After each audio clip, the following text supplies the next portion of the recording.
Hi there, Graham from Penguin here. Right, this is John's Group 1-ish engine. And what was a Group 1 engine? Well, the groups 1, 2, 3, 4, 5 were all race rally regulations of the late 1970s, early 1980s. And in particular, Group 1 was basically production cars. But manufacturers were allowed to homologate certain things that would, certain upgrades and call to production and allowed to racing. So in the terms of escorts, there was such a thing as a Group 1 exhaust manifold. And apparently there's several different variations of these. But it was a Group 1 exhaust manifold that kind of looked like a Mark II RS2000 manifold, but wasn't. It hasn't got the raised RS script and lines on the top of it, but it is quite a bit bigger bore internally. Obviously, there were twin carburetor kits. Initially, 40mm Solexes with a big old airbox. It was apparently BMW derived. The Mark 1 and the Mark 2 airbox look very different.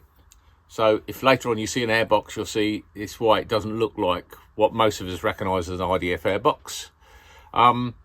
But say initially 40mm Solex carbs, later on Ford homologated 44 IDFs. I don't know, there was about 15 horsepower difference between the 40mm and the 44mm carbs. Internally, there were a few differences. There was such a thing as a Group 1 cam and a Group 1 cylinder head.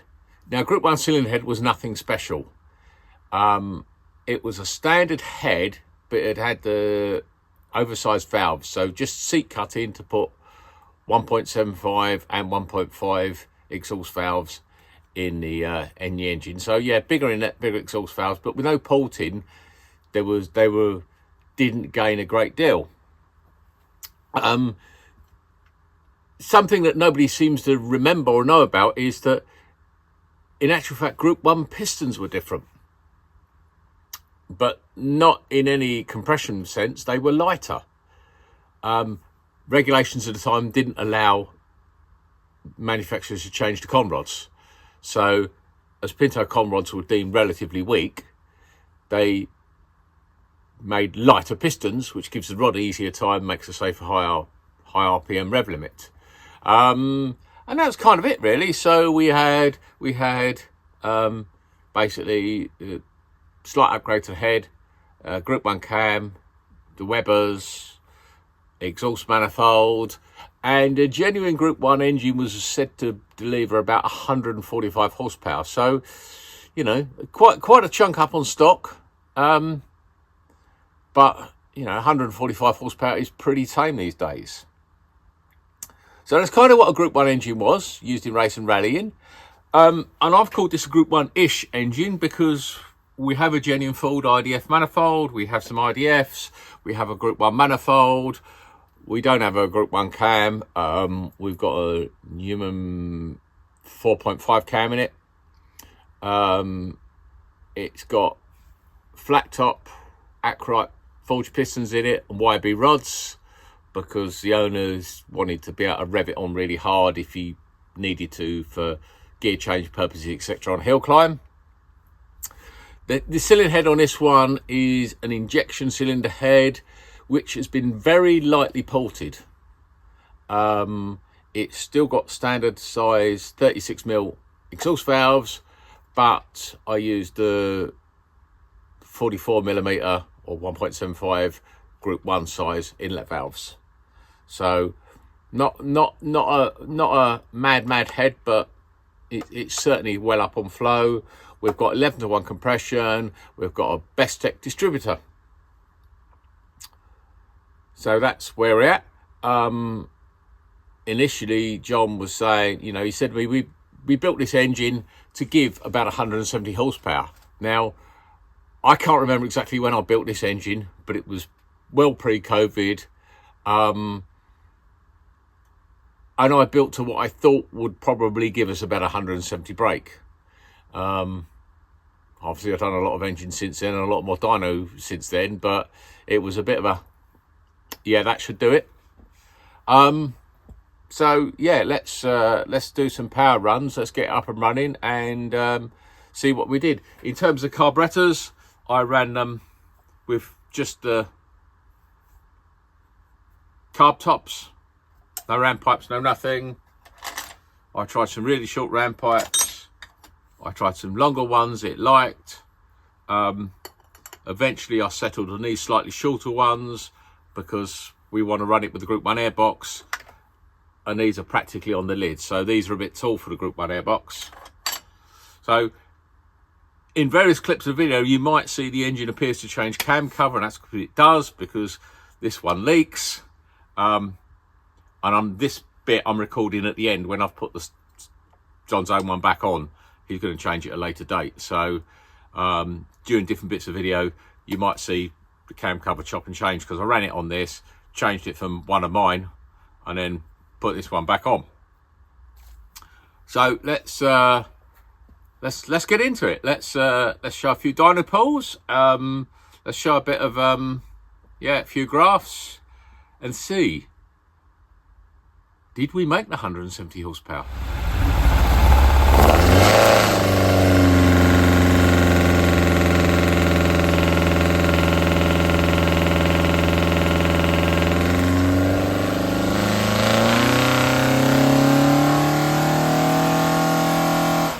Right, here we go, guys.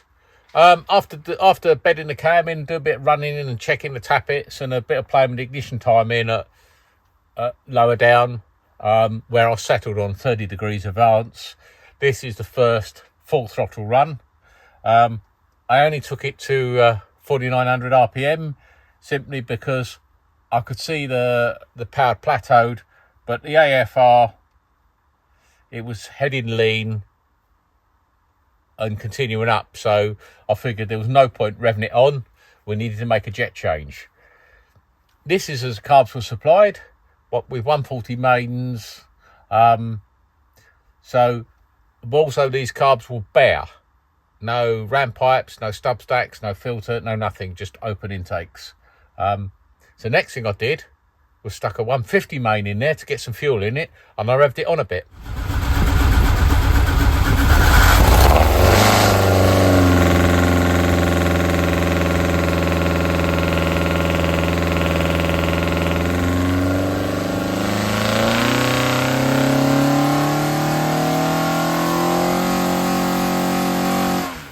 So there we go. More fuel, although for most of the curve it didn't really change the air fuel ratio a bit, but obviously it liked it. It liked the change because we're up a little bit everywhere. And I think we made on that run we made 162 horsepower. So not a million miles off where we needed to be, but we're still peaking quite early. We're peaking what 2, 3, 4, yeah, so we're peaking about 5,300 RPM, so clearly there's more in it still.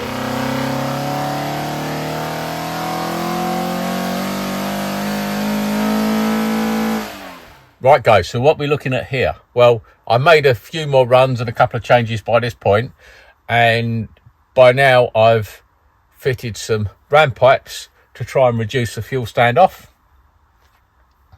and hope the ram pipe would pick up some horsepower over the square intake. And yes, it did. It liked it. Healthy gain all the way through. Pretty nicely flat at the top. So yeah, so these here ram pipes rewarded us with 173.6 horsepower. So yeah, that's target met. 170. Job done. Well, not quite, because the owner's going to run it with the Airbox. So I didn't try any longer ram pipes than these because they're never going to fit the Airbox. In fact, these are actually too tall. So I found some 25mm ram pipes and tried them. Right, here we are. 35mm ram pipes removed and some 25s in its place. And as you can see, that's hurt the power. We've dropped about 5 horsepower, a little bit of torque. But obviously that change is related to induction pulses and airflow, because when you look at the AFR curve down the bottom, the AFR hasn't really changed. So it's not fueling that's changed, it's actual airflow. Now, the thing I haven't showed you any of this is off camera. I've been playing with the engine low down, and I've been playing with the progression and idle jetting. And it will pull down at 2000 RPM. And that's a bit of a struggle, because the trying to hold it down at 2000 RPM on the dyno is kind of artificial, because in the car, you stick your foot down, hold it flat out at 2000 RPM, the engine will either just die or will pick up and accelerate. The dyno actually will hold it down at those revs. But if you want the engine to be able to rev out as well, trying to hold it at both extremes is getting to the limit of what the water brake can do. So at 2000 RPM, when I release the dyno, the engine has to have a bit of hiccup and a bit of hesitation, a gulp. And I was working in that area there. So what I wanted to do was try and bring the main in a bit earlier. So I made an emulsion tube change. So what I'm going to show you next now is the difference between F16 and F2 emulsion tubes. Here in the brown line at the top are the F2s. And the engine's quite a bit richer on the F2s. Now, this is curious because on the F16s, it didn't want richer. So there's more going on here than just ultimate air fuel ratio. But I thought that was an interesting comparison. So you can't, this carburetor stuff can be a black art. So with the F2s, we're back to 173 horsepower on the 25mm trumpets. They'll actually go in the airbox. So what I decided was because it's quite rich now, and we've got a lot of fuel staying off, a lot of air here, there and everywhere, I thought I'll drop the mains down a size. I'll drop back to 135 mains to try and lean it out a bit in preparation for putting the airbox lid on and trapping all that lovely fuel in the airbox, which would otherwise you expect make it rich. Right, here are in violet. Well, we've certainly cost ourselves some power here, because if you look at the AFR curve here, I've dropped one size on the mains and it's had a big impact on air fuel ratio. It's leaned it off a lot. It picked us up a little bit of power down the bottom, but it hurt it big time all the way through.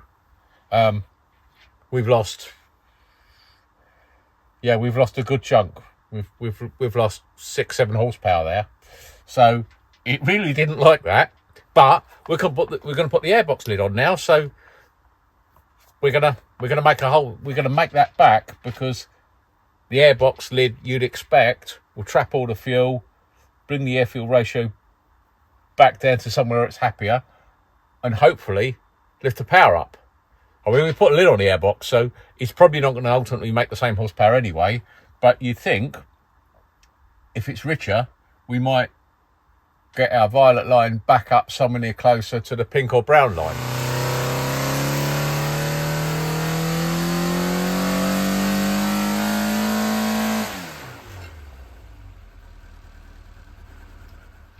Now here's the surprise, because in violet we've got the previous run we did with the 135 mains, but no lid on the airbox, but still the 25mm trumpets. So I put the lid on the airbox, expected it to get richer. In fact, it got leaner and hurt the power even more. Now why is this? Because you'd think, with all the air being expunged and thrown around out the carburetor, along with all the fuel with it, you'd think that as we'd now trapped it, we'd be richer, but we're not. We're leaner. Why is this?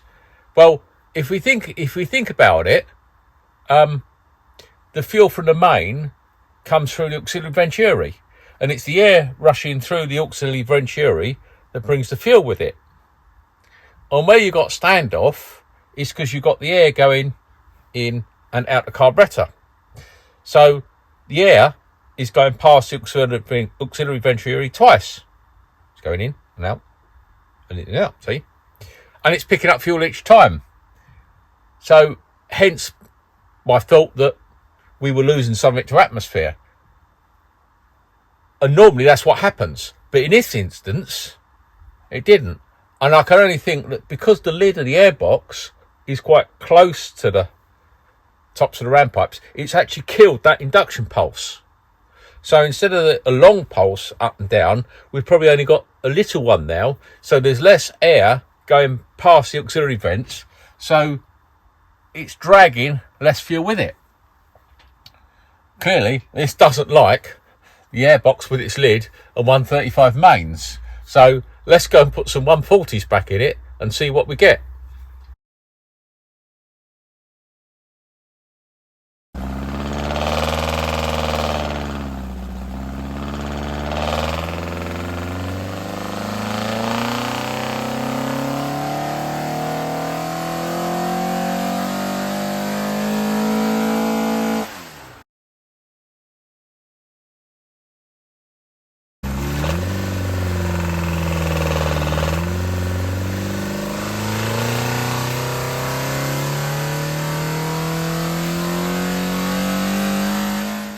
Right, so there we go. We've gone one jet size up, and suddenly the air fuel ratio has come right back to where we expect it.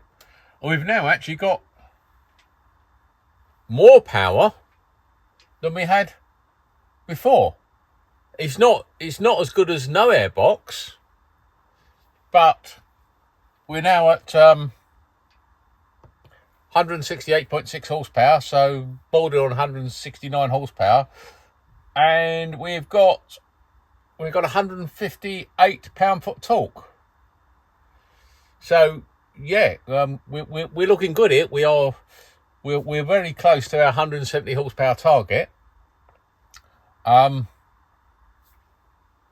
where's our air fuel ratio? Yeah, it's possibly a tad lean now. But at this stage, I was still trying to tinker with the air fuel ratio a little bit and alter it at the onset of the rev range.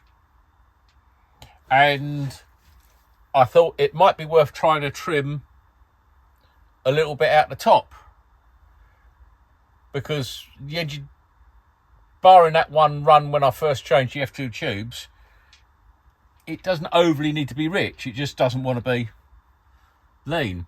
So next up, I wanted to see what we were going to do, and I increased the size of the airs corrector. And everyone goes, well, yeah, okay, well, air corrector will affect the top of the rev range. But what's the top of the rev range? Surely that depends on the choke size of the carburetor, the amount of air flowing it through it, and where you're running to, where you're running from. You know, because the top of the rev range on one engine might be 5,000, it might be 8,000 or 9,000 in another engine. So you have to be mindful of just thinking high and low RPM. That's too generic. So let's get a 180 main air. Let's get a 180 air corrector in there and see what it does for us. Right, this was a bit of a what the hell moment, because I've just put a bigger air corrector in there. That should have leaned the air fuel ratio off. Instead, it's made it much richer. Interestingly, the engine liked it there. The engine liked it around 5,200 RPM. Didn't nobody like it at the top, didn't like it there, but there it did. But why have I put a bigger air in, which should have leaned it, and it got richer? And as an old friend of mine who's long gone now used to say to me, and I don't think he understood why, but he said to me, he used to say quite regularly with carburetors, sometimes you've got to go the wrong way. You've got to go counterintuitive. And this looks to be a case. But why would put in a bigger air corrector, which would lean it out, make it go richer? Well, you think about it, that the air corrector's in the top of the emulsion tube, the main's at the bottom. So sometimes a change in air corrector will have a marked effect on how the emulsion tube works. And that's what I think happened here. That change of air corrector had a big effect on the way the tube behaved, which is why we went richer, not leaner as expected. So what I've got to do now is I've got to go up yet again in air corrector. Will it make it richer?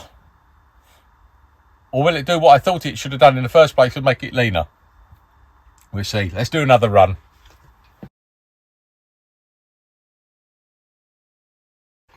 So this time, putting a bigger air corrector in has leaned it out, which is what I expected to do last time. It's like a liquid of salt, that does. So, and actually how bizarre, because we've actually filled this gap in here. So it's like, initially it liked more fuel, and now it likes less fuel. And actually, in fact, we've probably got pretty much now the highest peak, albeit it tailed off there, and it hasn't quite matched the earlier runs down there. But we're now at 168.8, so 169 horsepower. So we've now got to where we've got carburetors with an airbox on and the air fuel ratio about where we want to go. So what's up now is just a couple of runs. I'm going to tweak the ignition timing and see where we can get to with that, because I set it at 30 early on and I've left it alone. I haven't touched it since. It's not going to want much changes, but you never know. It might like it. In the interim, I'm still fiddling with idle jetting and progression, which sometimes has a slight effect. So let's just show you. Well, let's just show you where we ended up, shall I?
Well, here we go. Here's our final comparison.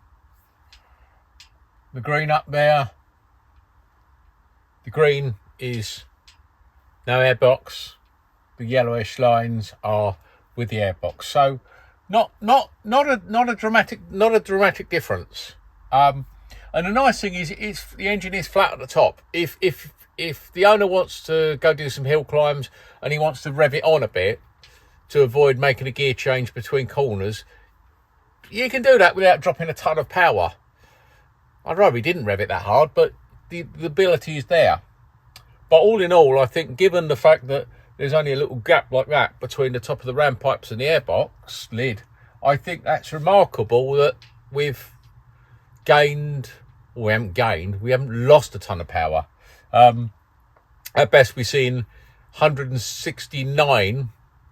In fact, one run, we even saw 170 with the Airbox and its lid. So, yeah, I mean, essentially, we're only 3 going on 4 horsepower down on what we got over open intakes. Admittedly, if we'd put some long trumpets on, I think we'd be talking much more power still, but we can't do that. So this point is going now. On a bombshell, you know what to do, guys. Like, share, subscribe, ring the bell. I'll bring you some more.